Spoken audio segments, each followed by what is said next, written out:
tenemos como entidad, como cuerpo de Cristo místico, tenemos que evangelizar al mundo. Dice el verso 47 del capítulo 24 de Lucas. Y se predicará en ese nombre en todas las naciones, comenzando por Jerusalén, invitándoles a que se conviertan y sean perdonados de sus pecados. Y ustedes son testigos de todo esto. Ahora yo voy a enviar sobre ustedes lo que el Padre me prometió. Por eso quédense en la ciudad de Jerusalén hasta que hayan sido investidos o revestidos del poder que vendrá de arriba. Amén. Amén. Ahí nada más. Pueden sentarse, mis amados hermanos. Gloria a Dios. Gloria a Dios.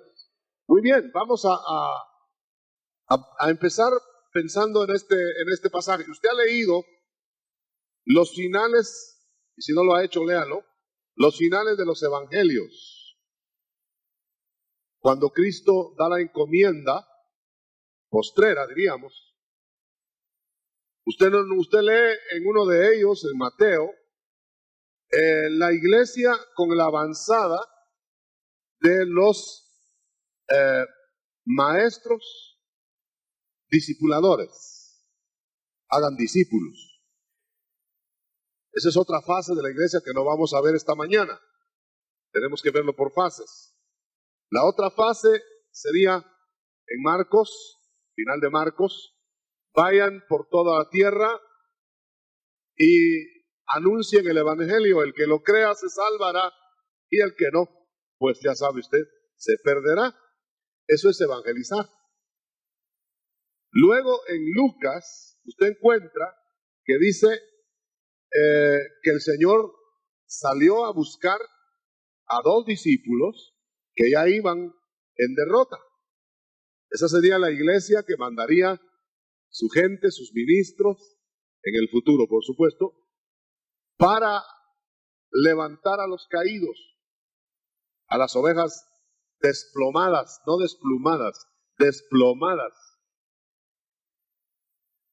Pero ahora vamos a hacer énfasis en ir por el mundo a evangelizar. Ahora, yo quisiera que usted notara que en el capítulo 24 que leímos, o del capítulo 24 lo que leímos, usted ve que el Señor está dando una orden de ir por todo el mundo.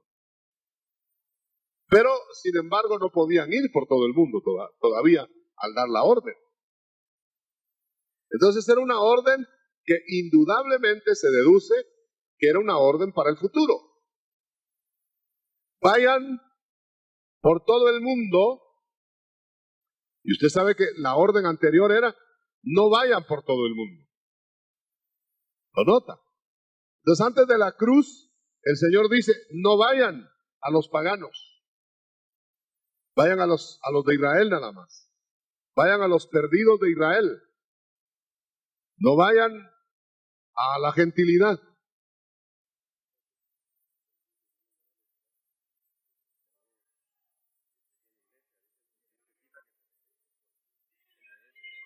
Perdonen, hermano, hay una noticia urgente para una hermana.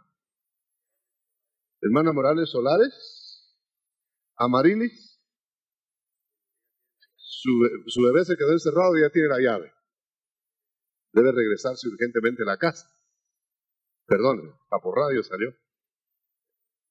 Hermana, que si está aquí la hermana, que regrese de urgencia a la casa porque por alguna equivocación se trajo la llave y dejó a su chiquito encerrado, a su bebé. Así que es de urgencia. Ese paréntesis lo dejamos cerrado. Muy bien, decíamos que hay que ir por todo el mundo, ¿verdad?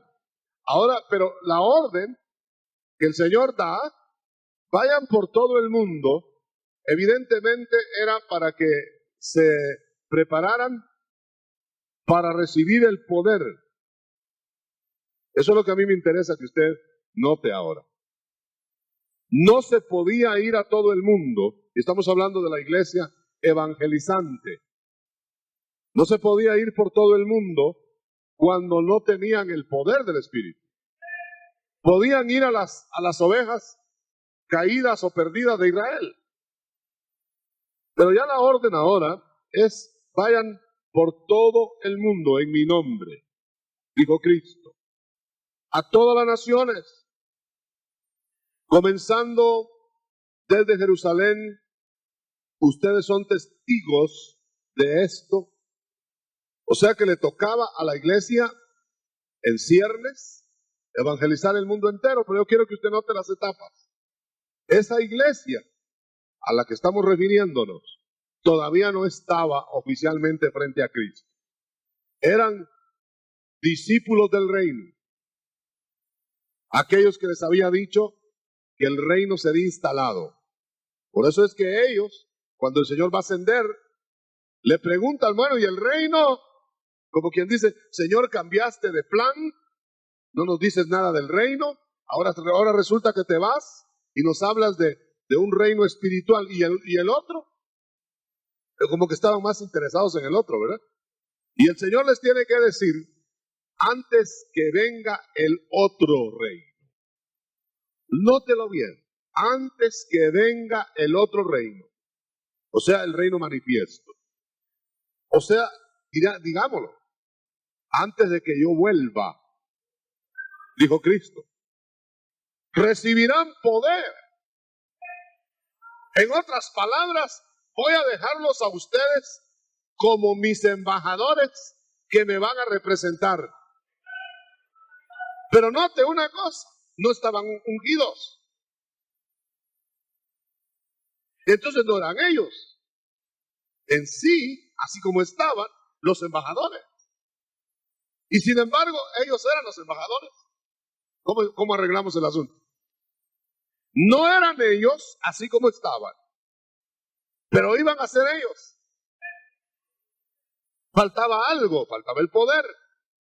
Por eso les dice: pero vayan al aposento alto, ya usted sabe la historia, y serán llenados de poder. Esto quiere decir entonces, en una sola palabra, que la iglesia, ya no los discípulos de Cristo nada más, la iglesia no puede ir con el mensaje auténtico, completo de Cristo, a menos que haya tenido su aposento alto. ¿Estamos de acuerdo? Mire el ejemplo que nos da Cristo. Nuestro Señor viene, trae el mensaje, se está preparando para el mensaje al mundo y espera el Jordán. 30 años. Cualquiera diría en 30, bueno, saque la deducción. En 3 años, mire lo que hizo el Señor, hermano. ¿Qué hubiera hecho en 30 años? ¿Usted se imagina que le hubieran dado una media hora de televisión? ¿Que le hubieran dado una hora en radio? O sea que el Señor sabía que no era la metodología humana ni el tiempo del hombre el que mandaba, el que comandaba las cosas. En su tiempo todo, ahora ustedes están ya, les dice a sus discípulos, van a predicar a todas las naciones, evangelización al mundo, pero, esperen el poder que Dios les va a dar. Esto nos eleva a un plano en que la iglesia no tiene una misión natural. De otra manera, pues no hay necesidad de ir a traer el poder. ¿Qué le parece? Ahora bien, esta iglesia alcanzaría una evangelización de varios niveles. Por ejemplo, el primer nivel, como eran parte de la iglesia, usted sabe, los discípulos del Cordero, antes de la cruz, eran parte de la iglesia o iban a ser parte de la iglesia. Pero cuando fueron discípulos de Cristo, evangelizaron Israel. Era un evangelismo nacional. Ese es un nivel. Fue un nivel de aquel tiempo cuando el reino era ofrecido a una nación. Ese reino ofrecido a una nación no se ofrece ahora a ninguna nación. ¿Lo oyó? ¿Habrá alguna nación que le están ofreciendo por separado el reino aquel reino que le ofrecieron a Israel cuando Cristo vino. No, hermano. Ahora el asunto pasó de una colectividad nacional a individuos donde estén. ¿Qué le parece el cambio? Parece que ahora como que de una nación pasó a una persona como que se hubiera empequeñecido, pero no, porque ahora es a cada persona donde esté, quien sea y de la raza que sea. Ya no es nacional. Un aplauso pues al Señor ahora. Ahora a todos.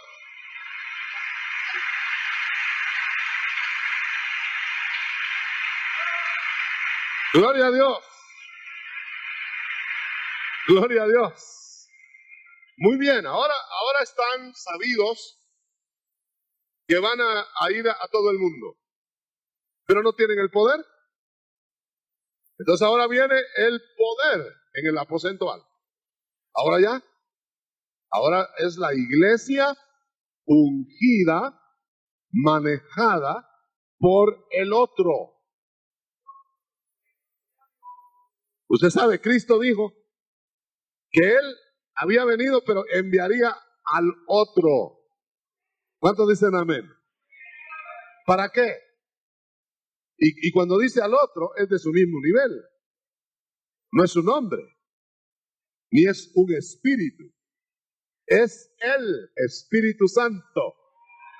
Muy bien. Ahora va a venir el Espíritu Santo, o sea, el otro, y va a venir a comandar a los testigos que como iglesia van a pregonar el Evangelio, como iglesia ungida. Entonces el Espíritu Santo, igual que como el Espíritu de Cristo cuando Él vino, el Espíritu de Cristo entró en las personas para salvar. Cada uno tenía que apropiarse de la sangre de Cristo para salvarse. Ahora cada uno de los que habían sido llamados a testigos tenía que apropiarse del Espíritu Santo para ir. Ese es el key del asunto. Entonces ahora van al aposento alto y por supuesto que allá fue el lugar inicial. Ahora no hay que ir allá a Jerusalén. Yo tuve el privilegio con muchos hermanos de haber estado ahí pisando las baldosas esas donde estaba el aposento alto. Pero no hay que ir ahí para ser bautizados, como algunos que inclusive quieren irse a bautizar a las aguas del Jordán. No hay necesidad, pero si eso los hace felices, pues que se metan al agua. Pero realmente no hay necesidad, porque es como diciendo, tu Jordán, tu aposento alto, está en donde tú lo quieras tener ahora. Amén. Los que se bautizaron allá en el bautisterio de afuera, pues ahí está su Jordán. Su aposento alto a lo mejor fue en la copa de un árbol. ¿Sabe por qué le digo eso? Porque un hermano que era campesino y que estaba triste porque no lo bautizaba el Señor, se encaramó en un árbol, se subió en un árbol para disipar su depresión y no lo bautiza en la copa del árbol, pues, hermano. Y dice que se tuvo que bajar, mire, como mico, porque sentía que ya, y cuando cayó debajo de la copa del árbol, hablando en otras lenguas, así que el aposento alto, ¿no? Es como Damasco de Pablo. El Damasco de Pablo fue en Damasco, pero el Damasco nuestro puede ser en cualquier lado.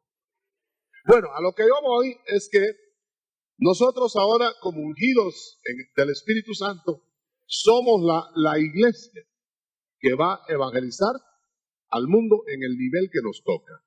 ¿Cuál es ese nivel? Tenemos que abrir nuestra Biblia en el capítulo 8 de Hechos. Por supuesto, tenemos que ser un poquito parcos por causa del tiempo y la transmisión radial. Capítulo 8, verso 4. Usted note ahí que la iglesia empezó a evangelizar en una forma muy especial. No era planeado, aunque no quiere decir que no se pueda planear el evangelismo. Se puede planear el evangelismo. Pero en el evangelismo inicial, porque estamos hablando de una iglesia evangelizadora, no se planeó. Como fue debido a una persecución. Y esto va para los que se sientan y no salen a cumplir las órdenes de Dios. Mire bien, oiga bien. A veces nos acomodamos y que vayan otros y quizá damos nuestras ofrendas para que vayan otros, etcétera. Pero el llamamiento es para ti, ¿me entiendes? Entonces el Señor lo que hace muchas veces es aprieta y dispersa. Entonces dispersó a la iglesia y precisamente usaba a los verdugos de ese tiempo. Y allá fue a parar Felipe, dispersado en la persecución, fue a parar a Samaria, un evangelista improvisado, aunque no improvisado de parte de Dios. Pero según él, tal vez no había descubierto sus dotes evangelísticos, tal vez no había descubierto que era una unidad de combate evangelístico para la iglesia, pero ahora, en medio de la persecución, sale huyendo de Jerusalén y va a caer a Samaria. Ahora, note usted las calidades de llamamiento. Todos tenemos la idea que un llamamiento tiene que ser que se abre el cielo, que un ángel toca una trompeta, una fanfarria, y luego lo llaman a uno. Qué bonito, ¿verdad? Pero no todos los llamamientos son como Saulo. Y ahora tenemos un llamamiento en que entran a perseguir a Felipe porque era que tenía que irse a hacer una campaña a Samaria. Y por poco lo matan y sale huyendo y sale corriendo. No llevó ni sus rollos, ni su Biblia, diríamos ahora, ¿verdad? Y fue a parar a Samaria. Y ahí tenemos que se describe dos maneras. La manera del evangelismo colectivo y la manera que la iglesia debe hacer el evangelismo personal. Qué interesante. Y es el mismo personaje. Primero veamos la campaña colectiva. En la campaña colectiva, Felipe empieza, al mismo tiempo dice que habían sido dispersados de un lugar a otro, iban de un lugar a otro anunciando la palabra, evangelizando. Qué interesante que era un pueblo que estaba pendiente del cielo. ¿Qué pasa si usted lo persiguen o a mí me persiguen o hay una cosa así semejante en el mundo y salimos disparados a saber a dónde, para dónde, con la ropa que tenemos puesta nada más? ¿Qué es lo que platicamos? De los sustos que pasamos, de que esto y lo otro, de las vicisitudes. Eso es lo que conversamos. Pero ellos, hermanos, salían y de lo que hablaban era del Cristo que habían conocido.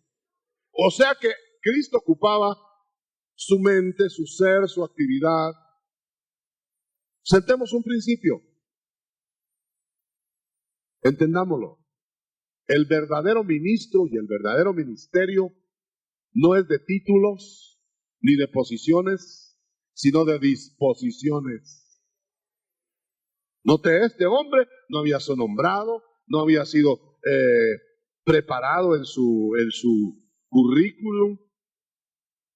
No, él aparece ahí. Y es interesante que veamos, hermano, que este hombre lleva en sí la presencia de aquel al cual tenía que anunciar. Es muy difícil tener que anunciar de alguien que no conocemos a menos que aprendamos de él, ¿verdad? Pero ahora este hombre llevaba a Cristo. Entonces él palpitaba con Cristo. Él hablaba como Cristo le indicaba. Es decir, había otro ser dentro de su ser que era más importante que él. Entonces se para en una plaza y todo era contrario, hermano. Mire, qué cosa más asombrosa. Si uno va a ir a evangelizar un lugar, pues claro, se puede hacer eso ahora con tantas facilidades y llevar todos los aparatos y procurar que no haya otra reunión por ahí. No se va a ir a poner en el centro de una feria a predicar el evangelio, porque entonces lo que voy a ir las zarabandas que van a rodearlo y los magos engañosos que van a estar ahí haciéndoles contrapeso. Sin embargo, Felipe cae en la plaza. Y cuando ve la plaza de Samaria y había mucha gente, nota que la mucha gente que había era por un mago que estaba haciendo engaños. Y cuando se dice mago de aquellos tiempos, era como quien dice un brujo. No los maguitos charlatanes de algunos lugares, no los saqueos de feria que hablan con la boca, no, con la nariz así. No, un mago, un brujo, con toda la barba, hermano. Y tenía a la gente completamente arrobada. ¿Y qué intuyo yo de esto? Que Satanás, porque ese era un satánico, sabía que iba a hacer Felipe a Samaria y se anticipó. Cuando hay presencia de Dios, lo más probable es que va a haber presencia del diablo también. Eso tómelo en cuenta. Venga usted a conocer a Cristo y va a ver quién está fastidiando a la par de él. Si no viene a conocer a Cristo, a lo mejor se va del brazo con el otro. Pero si viene a conocer a Cristo, ya tiene adversario. Y ahí está Felipe y empieza a hablar de Cristo y empieza el evangelismo como él no lo había aprendido nunca. Quizá él había aprendido en otra forma, hablarle al que oye, al que atiende, y ahora ahí tiene un montón de gente desconocida, hasta de una raza mezclada, enemiga de los judíos, y ahí tiene a un mago que encima de eso se está llevando toda la atención de la gente. Ambiente negativo, todo negativo, pero ¿quién iba con Felipe? Cristo mismo. Cuando uno lee este capítulo, algunos le han dado el título La segunda visita de Cristo a Samaria. Porque la primera fue Cristo en persona, hablar con la samaritana, y esta segunda ocasión fue Cristo adentro de Felipe. Amén. Gloria a Dios. Gloria a Dios. Y mire qué interesante, los dos ejemplos son Cristo con su cuerpo físico, haciendo ese evangelismo primero que nosotros y después nosotros, en las Samarias del mundo. Así es. Así va a suceder y así debe estar sucediendo. Ahora bien, si usted y yo somos embajadores de Cristo, evangelizantes, no digo ministro evangelista, sino evangelizantes, porque todos tenemos el testimonio de la buena nueva. Tenemos que representar a Cristo de la manera bíblica, de la manera de las vivencias espirituales. Por eso no se puede hacer un subtrabajo en Cristo, en ese campo. Si vamos a representar mal a Cristo, es mejor no representarlo. ¿Me estoy explicando, hermano? Los países que tienen medios económicos suficientes, tienen, aún hasta los que no tienen suficiente, a sus embajadores los ponen preciosos, hermano. Un país, por ejemplo, pobre de tal latitud del mundo, sus embajadores en otro país, aunque allá andaban en bicicleta, en el otro país andan en un carro largo negro, para que crean que el país de donde viene es un país muy importante. O sea que asisten a sus embajadores para representar bien. ¿Y usted cree que Cristo nos va a mandar a que le representemos mal? Que andábamos allá en el cielo en lo mejor y ahora aquí vamos a andar en bicicleta y bicicleta pinchada. No estoy hablando de prosperidad material. Estoy hablando que tenemos que representar el ministerio de Cristo. ¿Cómo va a ir la iglesia en esta era? Va a ir como iglesia ungida, llena de poder, a la manera de Felipe. Miremoslo. Ni siquiera forzar el programa, ni siquiera anunciar con un rótulo en el fondo, ahí detrás del púlpito, traiga a todos los ciegos, traiga a los mancos, traiga a los cojos, esta noche se van a sanar, y no se sanan ni las cucarachas que pasan por el frente. Porque nosotros no vamos a manipular al Espíritu Santo. Nosotros no vamos a hacer nuestro programa para ponérselo al Señor que lo firme. ¿Cuántos fracasos se han visto, hermano? Anunciando, por ejemplo, todo el mundo va a caer. El que se ponga al alcance de mi voz, con mi mano va a caer, y no cae ni el que está predicando. Porque ahora se está de moda que hay que caer. Fíjese, hermano, modalidades, métodos humanos, en medio de las manifestaciones auténticas de Dios. Porque hay manifestaciones auténticas en que la gente se desploma por el poder de Dios. Pero también hay otros que desploman. Entonces hay que tener cuidado y no hacer centro de atención de las señales para un evangelismo que es mucho más que una señal y mucho más que trabajar con el cuerpo, aunque trabaja con el cuerpo. Amén. Me estaré explicando, hermano. Dígame. Bueno, dígame, a ver, ¿está de acuerdo? Muy bien. Ahora Felipe empieza a hablar.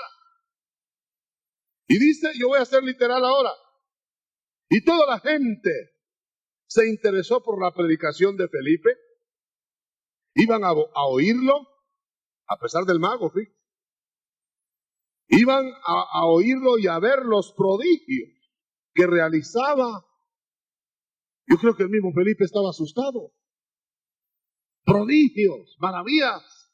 Pero se nota literalmente en esta lectura que no los está buscando Felipe,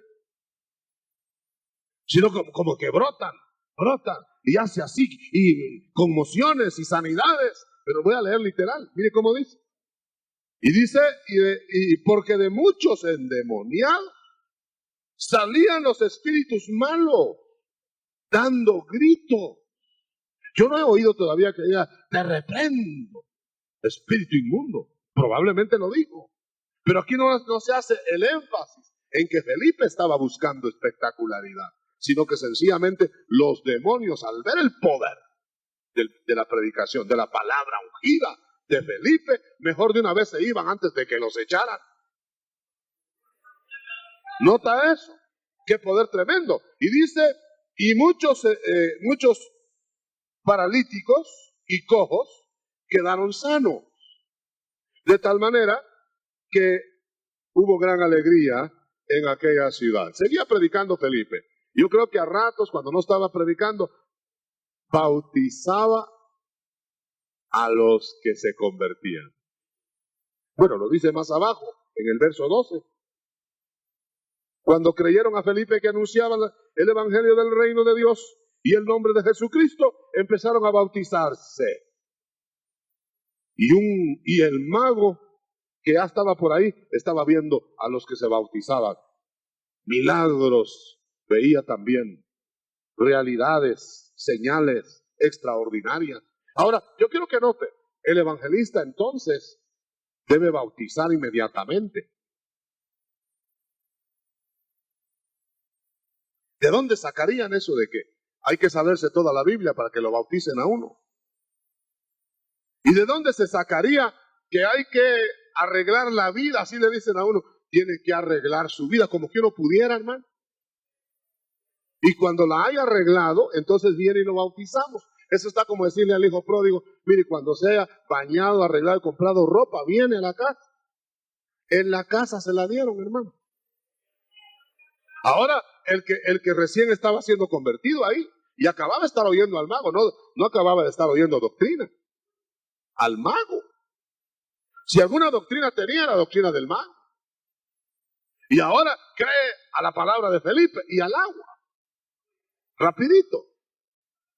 Porque el agua, el bautismo, no solamente es una identificación en la iglesia evangelizante con el Cristo que nos ha mandado, sino que es la primera ministración al alma. El alma se sacude, hermano, en el bautismo de agua, por el acto de obediencia. Entonces quiere decir que el evangelista y el evangelismo, si va a ser completo, es un evangelismo en donde el evangelista debe proceder inmediatamente a identificar a los conversos mediante el agua con Jesucristo. En medio de señales, milagros, prodigios que el Señor quiera dar. No preanunciados, ni sensacionalismo, ni amarillismo, ni todo eso que no es nada más que parece charlatanería religiosa. Tengamos mucho cuidado, porque lo que se está haciendo muchas veces es una promoción a la persona y no al Cristo que está haciendo las cosas o debe estarlas haciendo. Que quede claro, hermano, que estamos hablando de la iglesia evangelizante como la Biblia lo narra, como quiere el Señor que sea. Ahora bien, no solamente la iglesia va a ir por todo el mundo a evangelizar colectivamente. Yo creo que las más grandes satisfacciones, las mayores satisfacciones para todo creyente, no solamente para los ministros evangelistas, porque yo creo que el evangelista sí tiene tremendas satisfacciones con los miles o centenares que están oyendo el mensaje y que se convierten. Pero el creyente común de la iglesia, porque la iglesia es la que debe ser evangelizante, no los ministros nada más. Porque los ministros deben capacitar para ser evangelizantes a los hermanos, para que toda la iglesia sea la evangelizadora.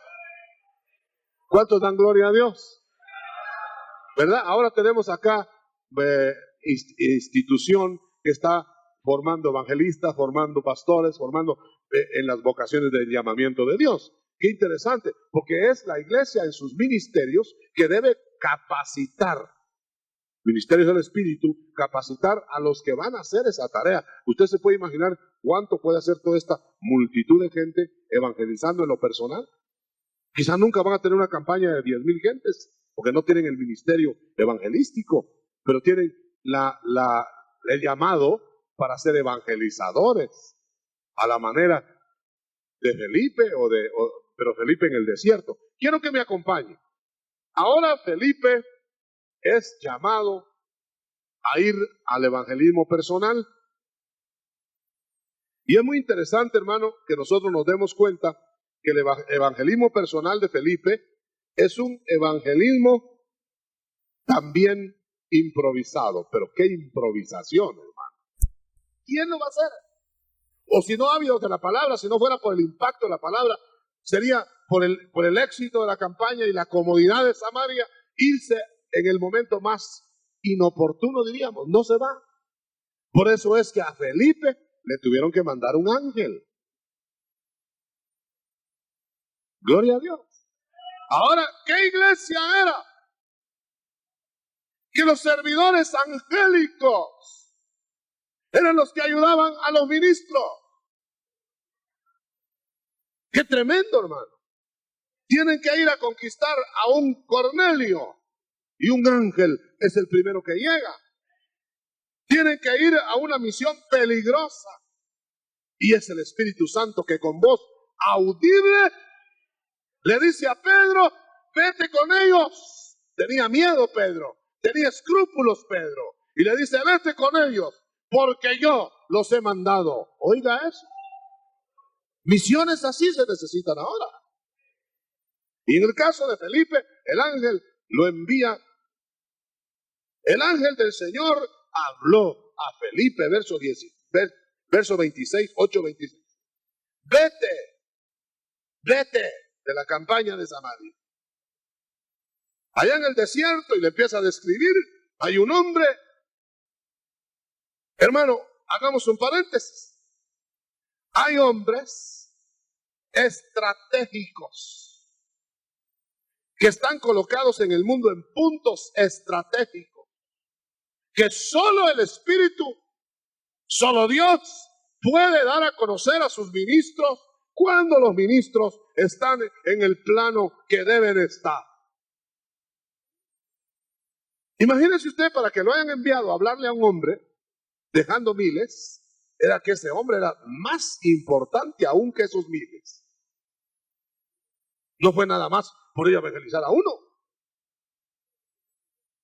pero tuvo que ir un ángel para vencer las oposiciones humanas. Y me llama la atención que este hombre, Felipe, prototipo del ministro de la iglesia ungida, le hablan ángeles, le habla el Espíritu Santo, lo transporta el Espíritu Santo. Con razón ni carros compraba el hombre. Imagínense, hermano. Y ahora va, y el Espíritu Santo ocupándose de cosas tan pequeñas. Y yo quiero que esto quede bien impreso esta mañana en su corazón. Hermano, no descarte usted la posibilidad de que el Espíritu Santo se ocupe de sus cosas pequeñas, pequeñitas, que están dentro del plan de Dios. A uno le pueden parecer pequeñas, como por ejemplo, que el Espíritu Santo le diga con voz audible, súbete a ese carro que va ahí, placa, estás. Súbete. Como está el tiempo ahora, no se sube uno ni que lo suban, ¿verdad? Pero ahora, y que el Espíritu Santo le diga, súbete a ese carro. Y se sube Felipe. ¿Nota usted qué cosa maravillosa? Un evangelista que sentía la presencia de Cristo adentro, que lo conocía. Un evangelista que no tenía que hacer esfuerzo para que las señales lo respaldaran. Un evangelista que se daba una su platicada con un ángel. Y un evangelista que cuando el ángel ya se había ido, se ponía a platicar con el Espíritu Santo. Y cuando ya va cansado de regreso de toda la tarea, lo toma el Espíritu y lo aparece en otro lado. Hermano, ¿dónde hay de esos ministros? ¿Sabe dónde? ¡Aleluya! ¿Sabe dónde? ¡Aleluya! En la iglesia de Cristo ungida. Dirá alguien por ahí, ay hermano, pero está idealizando usted. No los vemos, estamos de acuerdo, no los vemos, pero hay. He platicado yo con gente que ha tenido experiencias más grandes que las de Felipe. Lo que pasa es que hemos bajado al plano natural y ahora es más fácil sujetarnos a los planes humanos, sobre todo subvencionados. Es más fácil depender de la bolsa que de no llevar bolsa. Algunos le llaman fe tirarse sin bolsa y sin fe. Eso se llama aventura. Pero el Señor quiere ahora reeditar todo esto. Yo quiero llevarlo al punto siguiente, en medio del tiempo. La iglesia ungida, a la manera del evangelismo de Felipe, a la manera del evangelismo que hizo con el etíope, a la manera de las sobrenaturalidades que vivió, va a ser reeditada. Pero esa no es la iglesia que Cristo va a arrebatar. Nótelo. Dirá usted, ¿será otra entonces? No, la misma. Pero oiga, viene una fase en que el Señor nos va a levantar hasta el nivel de la iglesia ungida en la estatura del varón perfecto. Y esa es la iglesia que va a evangelizar al final. Esa es la iglesia de la que Cristo dijo, 24:14 de Mateo, y será predicado este evangelio del reino a todo el mundo, y entonces vendrá el fin. Se está aproximando el momento, hermano, en que la iglesia y el mundo van a ser puestos en otra dimensión. Por ejemplo, la iglesia va a pasar de iglesia creciendo, o a veces estancada, o a veces fría, o a veces indiferente. Por supuesto, la van a meter en la zaranda, y entonces va a haber expulsados y quedados. Pero la iglesia en esencia, la iglesia aprobada, la iglesia que va a romper lanzas al final, todavía mortal, va a evangelizar con un poder comparado con la iglesia primitiva mucho superior. Porque los Pablos van a ser innumerables, los Felipes van a ser más todavía. Pero eso no es todo. Habrá otra dimensión. ¿Por qué le digo eso? Porque note usted el itinerario de Cristo. Primero se preparó y era desconocido en el mundo, pero se estaba preparando y fue el tiempo mayor. Para él, lo importante en ese tiempo era estar sujeto a sus padres. Lo importante en ese tiempo, estar en casa, creciendo, oyendo cómo él había venido al mundo y todo eso. Lo importante es estarse comunicando con su padre. Y tenía importancia hasta cepillar madera en la casa de José. Y estar oyendo a los rabinos que estaban más desviados que cualquier otro, oyéndolos cada sábado, todo el montón de cosas que era de tirar a la basura que decían, y no decían nada. sobrellevar esa situación con sabiduría, con paciencia, sin ningún orgullo que no podía verlo. Él podía haber avergonzado a los rabinos que decían cosas que no eran ciertas. Y la gente se bebía lo que no era cierto. Y había endemoniados y había enfermos alrededor de Cristo por cerca de 30 años. Y no movía un dedo para liberarlos ni para sanarlos. Y a eso había venido. Porque tenía un itinerario marcado en el tiempo del Padre. Aleluya. Por eso es que Elías, que había sido preparado para predicar, cuando ya estaba listo para predicar, lo metieron en el desierto y en una cueva, allá, que se fuera, que no predicara. Pero cuando salió de ahí, con un solo mensaje, se trajo a todo Israel. Es el tiempo de Dios. Ahora déjeme decirle entonces cómo va el asunto este.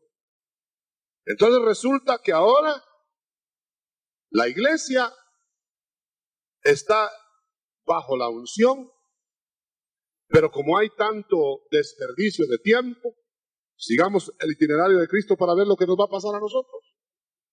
¿Qué siguió después de que Cristo estuvo 30 años, 29 y casi 30 años, en casa de José y María? No pasó nada, nada importante para la nación y para el mundo. Y ya estaba la luz en la tierra y había tinieblas por todos lados. Pero en ese momento, de repente, va al Jordán. En el tiempo de Dios, él sabía el momento. Y se va al Jordán, y usted sabe, lo llenan del Espíritu y con todo poder sale del Jordán. Ahí mismo empieza el opositor, Satanás, a pelearle. Pero desarrolla el ministerio. Todo el ministerio ungido. Qué interesante. Pero luego va a la cruz. Y nosotros en la tierra como iglesia vamos a desarrollar el ministerio ungido a la manera de Cristo hasta ese momento. Cuando nos identifiquemos con la muerte del Señor, que es lo que viene enseguida. ¿Qué es lo que quiero decirle con eso? Que el Señor le va a dar muerte a la carne de su iglesia ungida. Vamos a ir a nuestro Getsemaní, a nuestro Calvario, y entonces ahí va a morir el yo, para que surja la iglesia a la manera que Pablo lo anunció. Ahora ya no vamos a vivir nosotros. Ahora ya no vivo yo, dijo Pablo. Ahora vive Cristo en mí. Y salta la iglesia a otro plano, como Cristo. Cristo salta a otro plano. Resucita, y cuando resucita es el Cristo ungido, glorificado. Pero le quiero preguntar, ¿glorificado dónde? En la tierra. ¿Ministrando dónde? En la tierra, no en el cielo. Entonces, la fase esa la va a pasar la iglesia. Porque el Señor va a aparecer antes que aparecer al mundo para trasladar a la iglesia que va a llenarlo todo en la tierra a la dimensión gloriosa. Será la manifestación gloriosa de los hijos de Dios. Quiero que usted note, hermano, que antes que el Hijo de Dios sea manifestado glorioso en toda la tierra, el Hijo de Dios, el unigénito, se van a manifestar con él los hijos de Dios. Por eso el mundo va a ver a la iglesia sin mancha y sin arruga, haciendo prodigios, maravillas, milagros, llevando el mensaje sobrenaturalmente. No va a necesitar ni siquiera de los medios de comunicación naturales. Porque la iglesia no fue planeada para depender de los medios humanos. No fue planeada ni siquiera para depender de la ayuda del hombre. Ni siquiera de la inteligencia humana. Ni siquiera del alma humana. Todo lo que hace el alma, todo lo que hace el intelecto, fuera, fuera, fuera. Y va a haber otra dimensión. ¡Aleluya! ¡Gloria a Dios!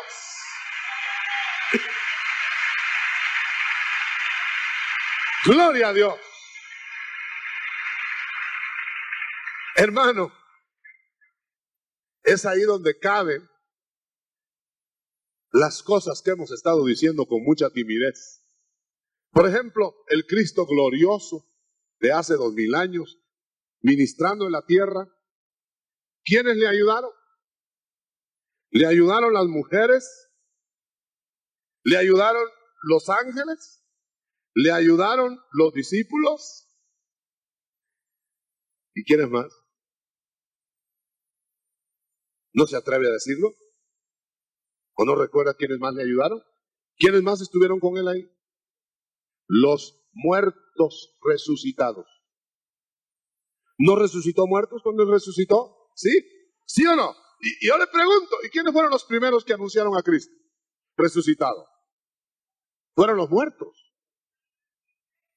Cuando llegaron las mujeres a anunciar que ya Cristo había resucitado, ya los muertos habían ido a su casa.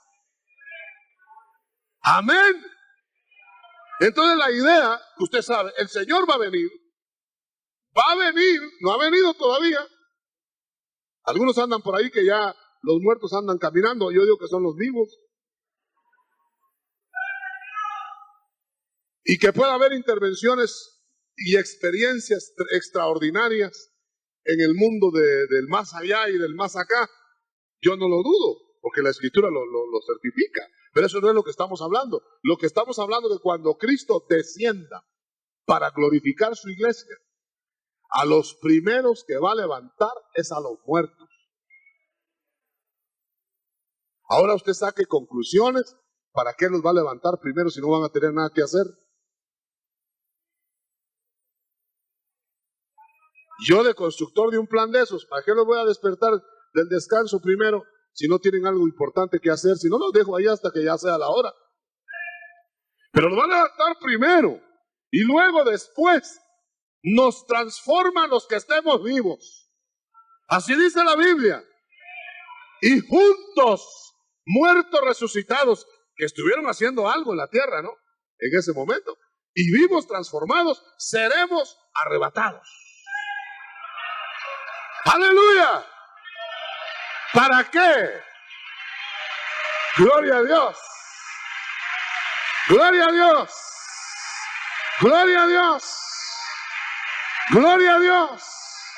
Ahora, ¿arrebatados para qué? ¿Para qué? ¿Para qué fueron tomados los discípulos en la tierra cuando Cristo resucitó? En aquella ocasión no se los podía llevar. Era para la segunda venida. Pero allá los preparó para envolver el mundo con su evangelio, hermano. Y aquí en esta vez nos preparará para envolver al mundo en el evangelio y en los juicios.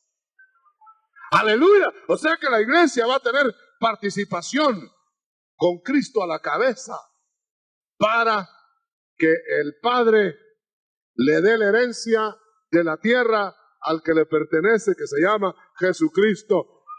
Y oiga bien, y a mí me consterna esto, me goza, porque Cristo es heredero de todo eso y lo va a recibir, hermano. No hay quien se lo impida. Pero nosotros, la iglesia, somos coherederos. De tal manera que cuando le entreguen a Cristo la herencia, ahí vamos nosotros, no con la mitad, ni con 3/4 de la herencia, sino con toda la herencia, hermano. Porque lo que es de Él es de nosotros. Aleluya, aleluya.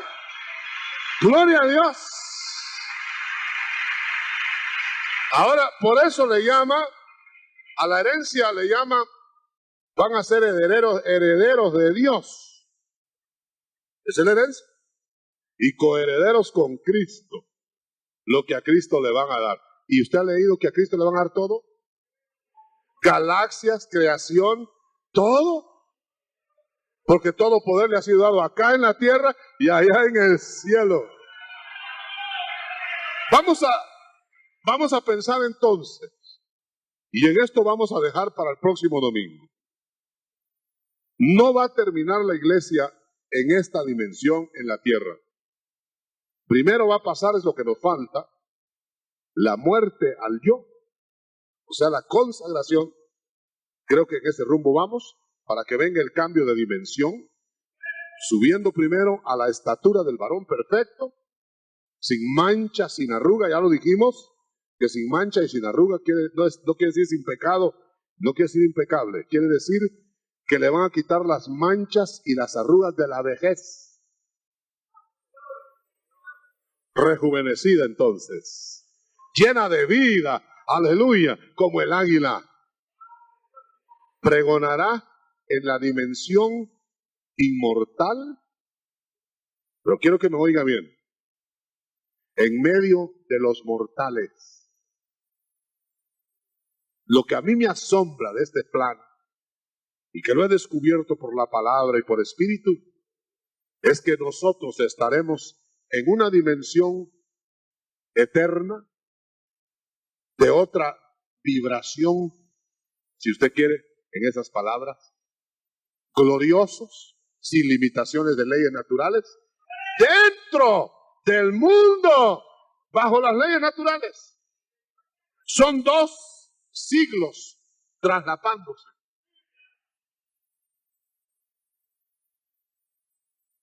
Eso hay que entenderlo, hermano.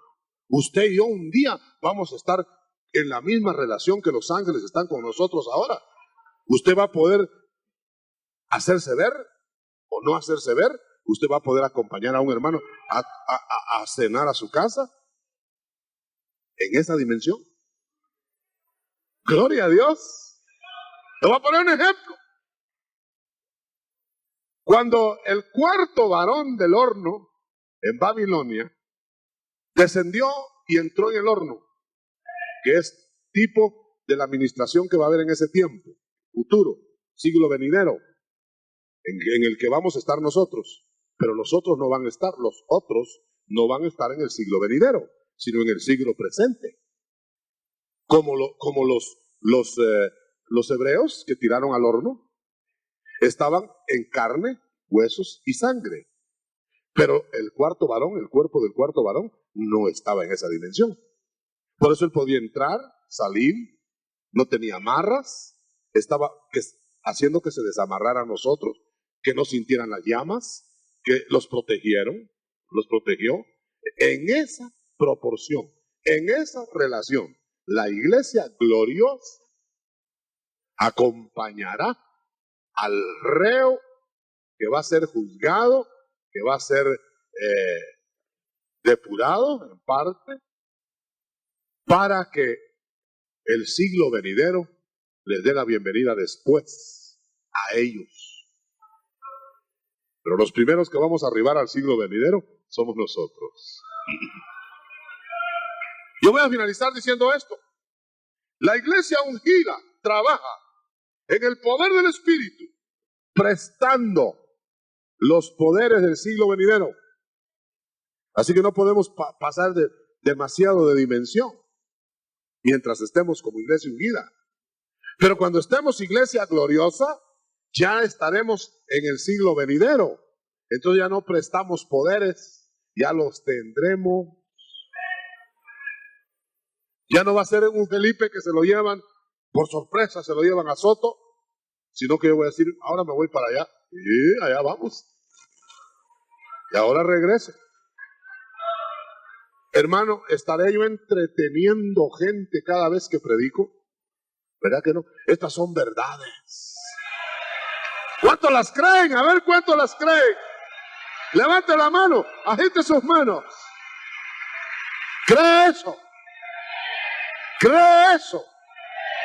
Cristo viene por una iglesia gloriosa, sin mancha, ni arruga, ni cosa semejante, para presentársela y llevarla a que la vea el Padre. Aleluya. Es el novio amado que primero se la va a presentar a sí mismo como él la quiere ver. Le va a dar los últimos toques. Quizá la moña está por un lado, él se la va a enderezar, la va a poner bien bonita, los últimos toques, y luego nos lleva con el Padre para presentarlo. Mira qué esposa me diste. Aleluya, un aplauso. cerrado para el Señor. De la gloria. Gloria a Dios.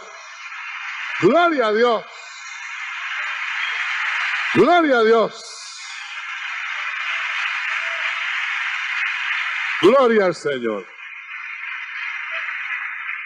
Restituirás, Señor, el reino, hablando de lo terreno, a Israel ahora. Mire la pregunta. Ahora oiga la respuesta, que va más para nosotros que para aquellos. Más no toca a vosotros saber tanto eso, más recibid poder, porque mientras llega ese reino futuro a instalarse, iremos por toda la tierra en el nombre de Cristo predicando el mensaje, con las señales que han de seguir, hasta que un día el mundo vea manifestados a los hijos de Dios. Y entonces vendrá el fin. Nadie va a tener excusa. Yo quiero decirle que a los líderes tremendos de la iglesia primitiva, como Pablo y Bernabé, eran tan tremendos en la iglesia ungida, no gloriosa, que los quisieron adorar los paganos. ¿Y sabe qué salieron diciendo? Dioses, dioses en forma de hombres andan ahí. O sea que el Señor nos va a permitir ver poderes y manejar poderes del siglo venidero, de tal manera que nos van a elogiar hasta querernos adorar, pero al rato nos van a querer apedrear. ¿Por qué? Porque no es la tarea ya manifestada, sino para que el mundo vea lo que somos, pero que ahora no lo ve, porque ya lo somos. Como el niño en gestación, ya es lo que va a ser, pero no se ha manifestado. No se le ve todavía el color de su pelo, de su barba, es un pedacito de carne en el vientre de la madre, pero ya tiene todo ahí. ¿Hasta qué voz va a tener? ¿Qué largo del pelo? ¿Qué color el pelo? ¿De qué estatura? Todo lo tiene. ¿Cuándo se va a manifestar? ¡Aleluya! ¡Gloria a Dios! Levante su mano derecha. Su mano derecha al cielo. Cierre sus ojos. No ore en este momento.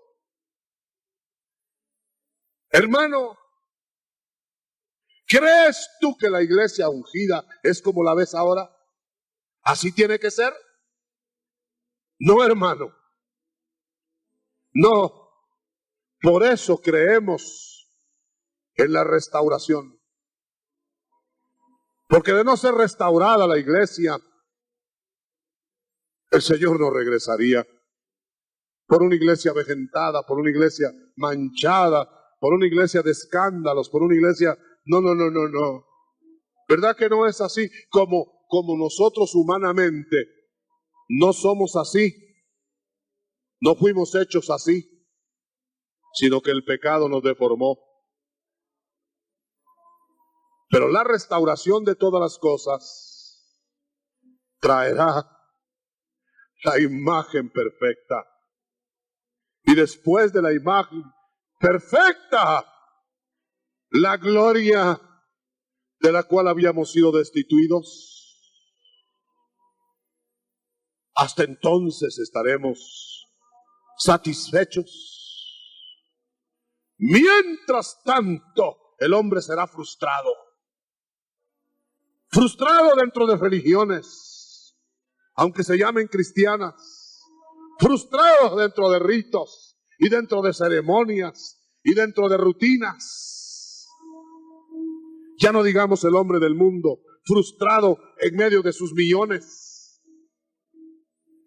Será hasta entonces cuando se cumplirá que tenemos la imagen de Dios. Antes de orar y de ministrar un minuto, los cementerios no eran para el hombre. La muerte no era dirigida al hombre. La mortalidad era inmortal. El hombre no fue planeado para ser mero hombre. Salmo 82. Fue planeado para ser como dioses, con minúscula. Por eso Cristo dijo, yo no dije pues no dijo Dios que serían dioses, pero como hombres morirán, dice el Salmo 82, como meros hombres, porque se rebajaron y no quisieron ser restaurados. Pero los que vamos a ser restaurados, terminaremos como Dios quiso que termináramos, o como Dios quiso que fuéramos. Con su mano derecha levantada, dele gracias al Señor por la restauración. Eso no es invención humana, ni es invención de una secta o de un grupo. Restauración es rejuvenecimiento, volver a la juventud. Por eso el Señor dijo, haz las primeras obras. Ámame como al principio. Y dijo de Israel, como cuando eras en tu juventud. Aleluya. Aleluya. Le vamos a pedir con las dos manos levantadas al Señor que quite la mancha y la arruga de la vejez espiritual, de la vejez del alma. Aleluya. La del cuerpo será quitada después. Esa será quitada con seguridad. Y las otras dos también. Pero podemos pedirlo ya. Aleluya. Las dos manos levantadas, hermano. Pídele con tu vocabulario, con tu oración personal, que Dios te dé la vida abundante. En el nombre de Jesús. En el nombre de Jesús. En el nombre de Jesús. En el nombre de Jesús. En el nombre de Jesús. Recibe, hermano. Recibe, hermana. En el nombre de Jesús. En el nombre de Cristo. Hermano Alberto, por favor, vamos a hacer una administración. No nos podemos ir sin una administración.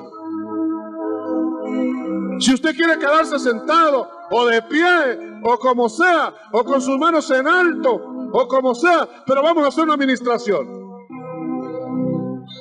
Aleluya, aleluya, aleluya.